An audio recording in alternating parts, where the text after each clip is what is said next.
Hey guys, my name is Pankaj Singh Mehra and I welcome you all to my YouTube channel Mehra Coaching Academy classes. In these classes, we are going to cover the syllabus of class 9 to class 12 of CBSE board. In parallel, we are going to cover the question related to JEE Main and JEE Advanced as well. If you are watching our video first time, do like, share and subscribe our channel so that you get regular updates of our video. So let's get started.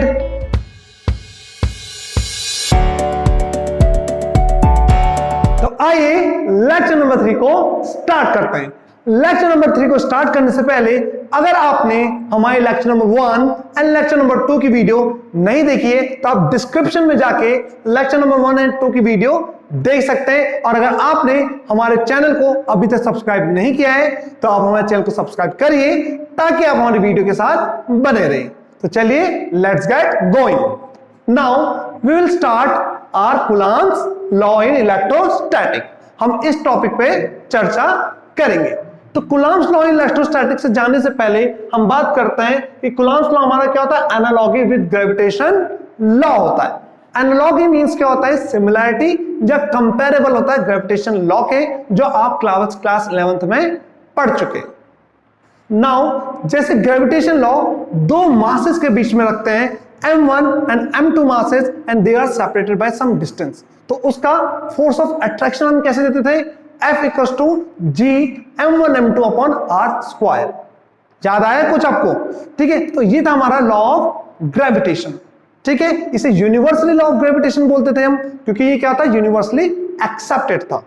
Okay, ये हर जगहों में applicable था और हर masses के बीच में लगता था, चाहे वो छोटे से छोटा मासेस हो, बड़े से बड़ा मासेस हो, और मीडियम चाहे वैक्यूम हो, एयर हो, वाटर हो, कहीं पे भी हो, तो ये हर जगह एप्लीकेबल होता था। नाउ हम बात करते हैं कूलॉम्स लॉ ऑफ इलेक्ट्रोस्टैटिक की। तो चलिए कूलॉम्स लॉ को स्टार्ट करते हैं।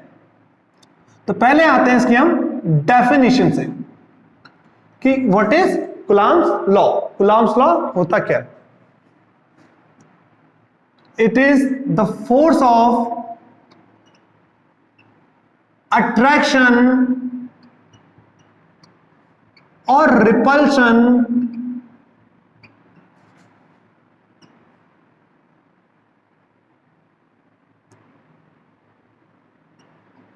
बिटवीन द, इसको इस तरह द फोर्स ऑफ अट्रैक्शन और repulsion between the two charges is directly proportional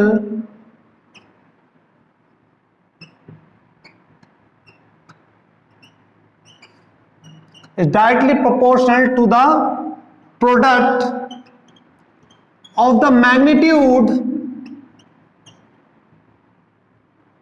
of the two charges and inversely proportional to the square of the distance between the two charges। चलिए एक बार फिर से इसको repeat करते हैं इसको हम।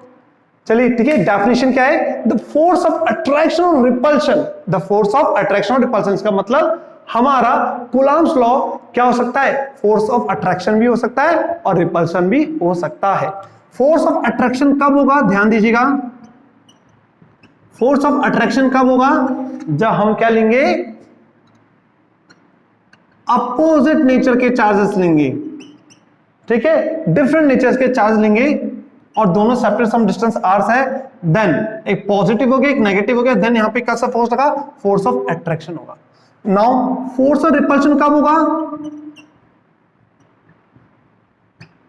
जब दोनों चार्जेस क्या होंगे, सिमिलर नेचर के होंगे। ये Q1 माइनस Q1 Q2 हो जाएगा या फिर प्लस Q1 Q2 हो जाएगा। ठीक है, तो इन दोनों केस में क्या होगा, repulsion, because the charges of same nature. तो देखो चार्जेस दोनों सेम नेचर के, ठीक है डियर, चार्जेस दोनों सेम नेचर के, तो हमारे यहाँ पे फोर्स ऑफ कर जाएगा, रिपल्शन शो होगा। तो चलिए डेफिनेशन में फिर से, द फोर्स ऑफ अट्रैक्शन और repulsion between the two charges is directly proportional to the product of the magnitude of the two charges. तो जो फोर्स है हमारा product of the magnitude of charges Q1 Q2 के क्या है, product के क्या है, डायरेक्टली प्रोपोर्शनल है और इनवर्सली प्रोपोर्शनल है किसके, square of the distance between the two charges. ठीक है, अब इसको हम मैथमेटिकली कैसे डिफाइन करते हैं उसको हम जानिए, पहले आप ये समझिए और उसको देखिए। ठीक है, चलिए अब नेक्स्ट मूव करते हैं मैथमेटिकली डेफिनेशन की तरफ।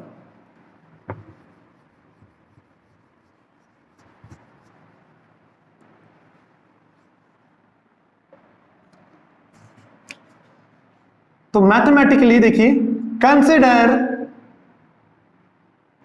A system of two charges, consider a system of two charges separated by certain distance।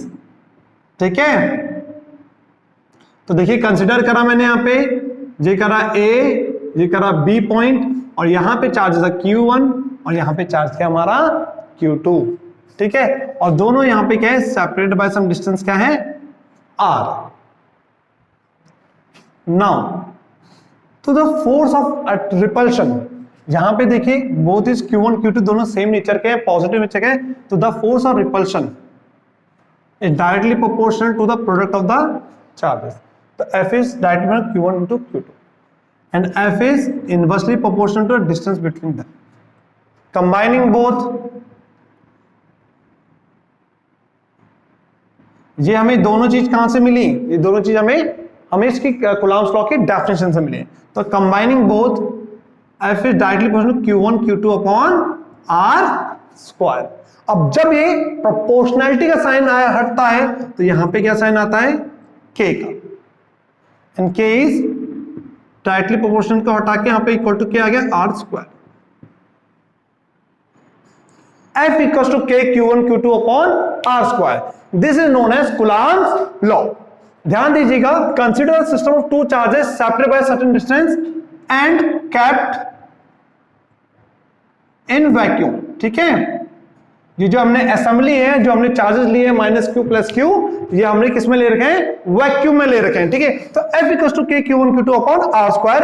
यहां पे हमारा स्टूडेंट्स K क्या है, ध्यान से देखेंगे, कांस्टेंट ऑफ प्रोपोर्शनैलिटी। ठीक है,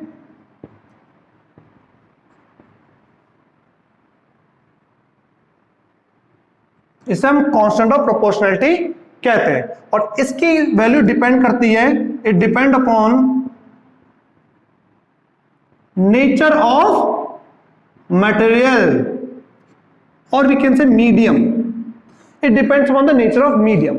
मीडियम हमारा अभी यहां पे क्या है, देखिए वैक्यूम है, means charges are kept in vacuum. अगर यही चार्जेस को अगर हम लोग इन्हीं चार्जेस को अगर हम लोग वाटर में लेते और इन्हीं चार्जेस को अगर हम एयर में लेते तो हमारी क्या आती, अलग अलग वैल्यू आती K की। ओके, नाउ K की हम यहां से यूनिट कैसे निकालेंगे, कि फोर्स क्या होता है, न्यूटन, R क्या है हमारा मीटर में, and charges are in coulomb. तो अगर यहां से यूनिट निकालेंगे तो क्या यूनिट निकलेगी, इसकी न्यूटन मीटर स्क्वायर पर कूलम स्क्वायर। और K की वैल्यू क्या होती है, ध्यान से देखिएगा, 9 × 10⁹ न्यूटन मीटर स्क्वायर पर coulomb square. Okay, now K को अगर हम देखिए तो उसको कैसे खोल सकते हैं, 1/4π एप्सिलॉन नॉट। ध्यान से सुनिए क्या बोला मैंने, एप्सिलॉन नॉट। इसको किस तरह के प्रोनाउंसिएशन करते हैं, देखिए epsilon not. Okay, GNAWT, this is epsilon naught. Now what is epsilon naught? Epsilon naught is defined as the permittivity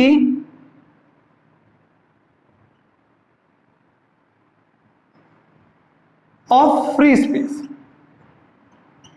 Okay, epsilon naught is known as the permittivity of free space। यहां पे free space क्या है, vacuum. free space का मतलब क्या होता है, vacuum. ऐसे हमारी परमिटिविटी क्या होती है, एक प्रॉपर्टी होती है किसकी, मटेरियल की या मीडियम की। ओके, जो डिपेंड करती है कि हमारा मीडियम कैसा है। अगर मीडियम हमारा एयर होगा तो उसकी परमिटिविटी अलग होगी, मीडियम हमारा वाटर होगा उसकी परमिटिविटी अलग होगी।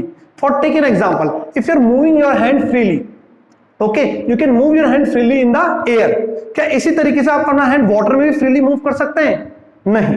ओके, आपको क्या लगेगी? ज्यादा एनर्जी आपकी वाटर में लगेगी, और जिस स्पीड और एनर्जी से आप एयर में मूव कर रहे थे उस एनर्जी से आप वाटर में मूव नहीं कर सकते। तो this is like permittivity of free space. यहां पे इसी तरीके से परमिटिविटी की क्या करती है? चेंज करती है। परमिटिविटी वैल्यू चेंज होती रहती है, वाटर में परमिटिविटी क्या होती है? अलग होती है। Now what is permittivity?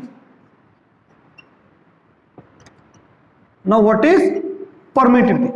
ध्यान सुनिएगा, permittivity it is a measure of opposition offered, okay, it is a measure of opposition offered to the formation of electric field।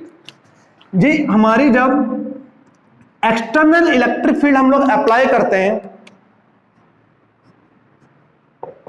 when we apply external electric field, okay, तो जो हमारे air के molecules होते हैं वो क्या करते हैं? पोलराइजेशन क्रिएट करते हैं। क्या करते हैं? पोलराइजेशन क्रिएट करते हैं, और जिसके कारण ये अपना एक इलेक्ट्रिक फील्ड इंड्यूस करते हैं इन अपोजिट डायरेक्शन में, एंड इवेंचुअली जो हमारा क्या होता है?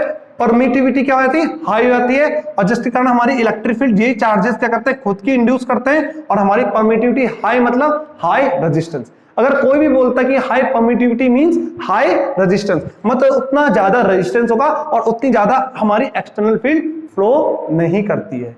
तो this is known as permittivity. और परमिटिविटी ऑफ फ्री स्पेस में permittivity of vacuum, permittivity of vacuum. So it is a difference, ठीक है। तो परमिटिविटी ऑफ वैक्यूम हमारी अलग मटेरियल की होती है। तो चलिए, तो epsilon not is the permittivity of vacuum. Next topic की तरफ बढ़ते हैं।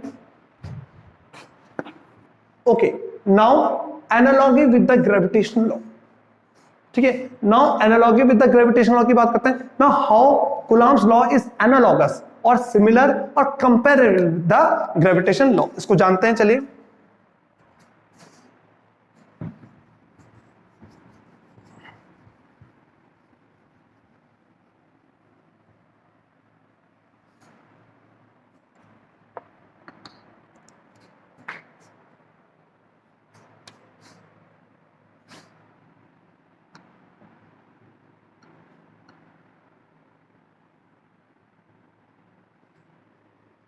एक ब्रीफ आपको इसकी एनालॉगस का देंगे। देखो, gravitational law is applicable for the masses. यहां पे किस में होता है? चार्जेस के बीच में होता है, ठीक है। ये भी product of the charge masses होता है, ये भी प्रोडक्ट ऑफ द चार्ज होता है, ये भी इनवर्स ऑफ द स्क्वायर होता है, ये भी मतलब inverse of the inverse square law follow करता है। फॉर्मूला आप इसका देख सकते हैं, F G m1 m2 upon are square. इसका फॉर्मूला क्या होता है? F equals to k q1 q2 upon are square. आपको सिमिलरिटी दिखेगी। Gravitational law always attractive force होता है, ऑलवेज, हाँ, attractive always, but Coulomb's law can be attractive और repulsive depending upon charges.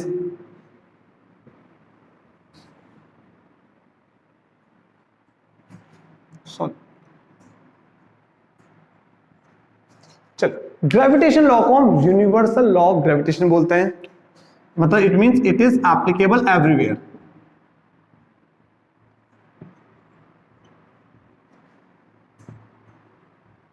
But Coulomb's law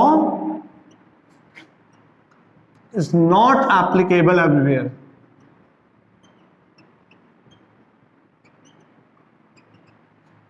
तो ये कुछ similarity comparison थे ग्रेविटेशन और कूलम्ब्स लॉ के बीच में। नाउ नेक्स्ट हम मूव करेंगे inverse square law. Now what is inverse square law? हमारा gravitation law and Coulomb's law दोनों ही इनवर्स स्क्वायर लॉ फॉलो करते हैं। Now what is inverse square law? हमने देखा ग्रेविटेशन लॉ क्या, हमारा कूलम्ब्स लॉ क्या होता है? F equals to k q1 q2 upon are square. This is our Coulomb's law. ठीक है, तो now here F is inversely proportional to the square of the distance between the two charges. अगर यहाँ पे ये पॉइंट ए है, ये B है और दोनों चार्जेस Q1 Q2 हैं और they are separated by some distance r distance है, तो जो हमारा फोर्स ऑफ रिपल्शन होगा, रिपल्शन क्यों होगा, यहाँ पे चार्जेस क्या है, सेम नेचर के हैं, तो रिपल्शन होगा।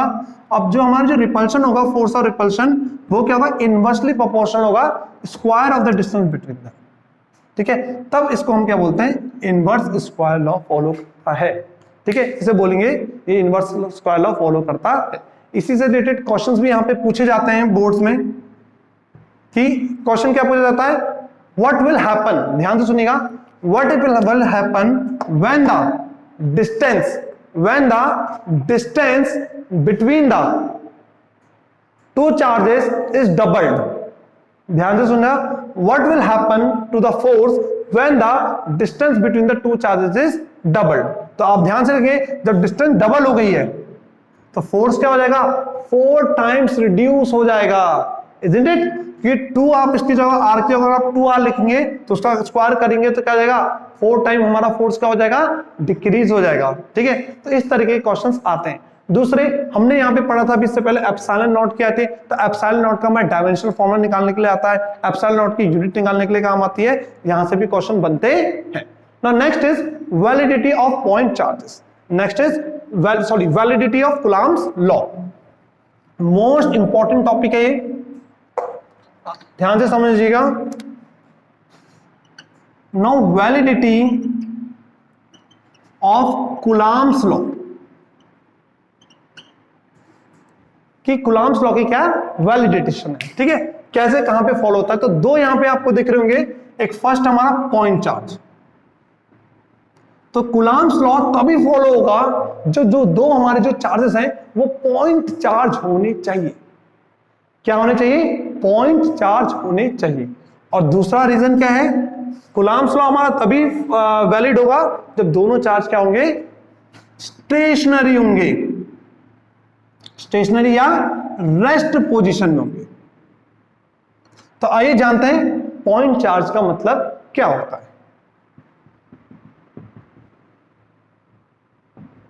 अगर हम वर्ड पे जाए पॉइंट, तो व्हाट इज पॉइंट, पॉइंट क्या होता है, पॉइंट एक ऐसा हमारा एक डॉट होता है जिसका ना कोई शेप साइज होता है, जनरली हम उसे कहते हैं उसका कोई वॉल्यूम और उसका कोई एरिया एग्जिस्ट नहीं करता। तो यहां पे पॉइंट चार्ज का मतलब भी यही है कि इतना छोटा चार्ज जिसका वॉल्यूम और एरिया और मास भी बहुत ज्यादा क्या हो, कम हो, चाहे वो इतना कम हो कि वो एग्जिस्ट ही ना करे, बहुत ही ज्यादा कम हो।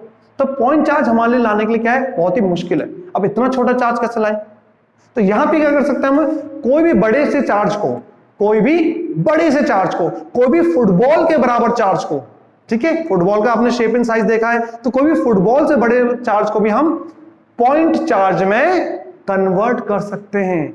द क्वेश्चन इज हाउ, किस तरीके से हम किसी बड़े से बड़े चार्ज को पॉइंट चार्ज में हम कन्वर्ट कर सकते हैं। तो इसके लिए देखिए, अगर हमने क्या करा, कोई बड़ा सा चार्ज ले लिया, ठीक है, और हमने क्या करी, उनके बीच की डिस्टेंस क्या करी, बहुत ज्यादा कंपैरेटिवली बढ़ा दी। ध्यान से सुनिएगा, अगर हमने 2 चार्जेस लिए Q1 Q2 और Q1 Q2 क्या थे, बहुत बड़े चार्जेस थे, वो पॉइंट चार्जेस नहीं थे, वो बहुत बड़े ज्यादा चार्जेस थे, उनका ज्यादा मैग्नीट्यूड था, मान लो 10 माइक्रो, एक का 10 था और एक का 15 माइक्रोकूलम था, बहुत ज्यादा क्या था इनका चार्ज था। बट मुझे तो पॉइंट चार्ज चाहिए, किस चीज के लिए, ताकि मेरा क्या हो, कूलम्ब्स लॉ फॉलो हो, कूलम्ब्स लॉ वैलिड रहे। तो इसलिए क्या करूंगा, मैं इनके बीच की जो डिस्टेंस होगी वो बहुत बढ़ा दूंगा, और अगर मैंने डिस्टेंस क्या करी, बहुत ज्यादा बढ़ा दी, तो वहां पे ये बड़े बड़े चार्ज भी पॉइंट चार्ज का काम करते हैं, ठीक है। तो अगर आपने फुटबॉल भी अपने आप से दूर कर दी, तो वो फुटबॉल भी आपको क्या लगी, पॉइंट की तरह तो लगेगी, तो that is your point charge. तो you can make the point charge very easily by increasing the distance. I hope clear हो गया कि पॉइंट चार्ज क्या होता है, ठीक है। पॉइंट चार्ज मतलब वो चार्ज जो बहुत ही छोटा होगा, शेप में, साइज में, वॉल्यूम में, एरिया में, ठीक है, मास भी उसका बहुत ही कम रहेगा, ठीक है। और हम पॉइंट चार्ज किस तरीके से बड़े से बड़े चार्ज को पॉइंट चार्ज में कैसे तब्दील कर सकते हैं, चेंज कर सकते हैं, ताकि उनके बीच की डिस्टेंस बढ़ा के। नेक्स्ट इज हमारा कूलम्ब्स लॉ तभी वैलिड होता है जब क्या होता है, चार्जेस क्या होते हैं, दोनों चार्ज क्या होते हैं, स्टेशनरी में। ठीक है, ये बिल्कुल सही है। जब दोनों चार्ज हमारे स्टेशनरी होंगे या दोनों चार्ज हमारे रेस्ट पोजीशन में होंगे तभी हमारा कूलम्ब्स लॉ क्या होता है, फॉलो करता है। अगर दोनों चार्ज मोशन कर रहे हो तो कूलम्ब्स लॉ फॉलो होगा नहीं। बट क्वेश्चन ये आता है कि अगर एक चार्ज मूव कर रहा है और एक चार्ज हमारा क्या है, रुका हुआ है, क्या तब कूलम्ब्स लॉ फॉलो होता है?